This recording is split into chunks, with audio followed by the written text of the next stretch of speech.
Again, I was on television saying that bin Laden's a CIA asset and looks like he'll attack New York. Saying, call Washington, tell them to call off the attack. Hello, ladies and gentlemen. I'm so glad that you could join us today for this Wednesday, July 25th, 2001 broadcast.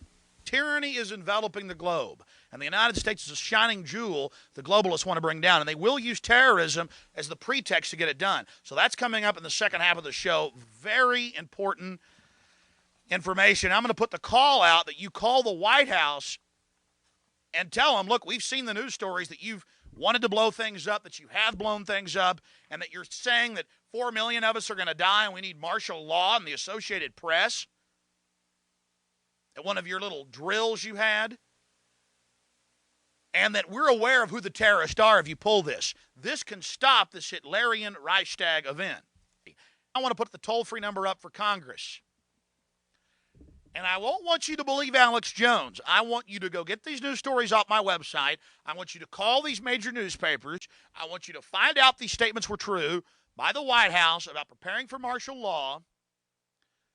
And I want you to let them know that if there is any terrorism, we know who to blame.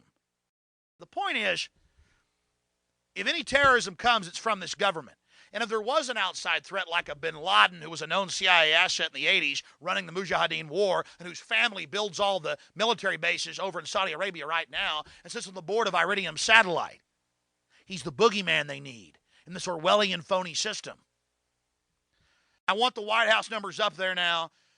A big part of this solution, after you research all the government terrorism and check out what I'm saying is true, call the White House and tell them, we know the government's planning terrorism. We know Oklahoma City and World Trade Center was terrorism. We know the Joint Chiefs of Staff wanted to blow up airliners, Baltimore Sun. If you do it, we're going to blame you because we know who's up to it. Or if you let some terrorist group do it, like the World Trade Center, we know who to blame. And you could save the planet. I'm calling it Operation Expose the Government Terrorists.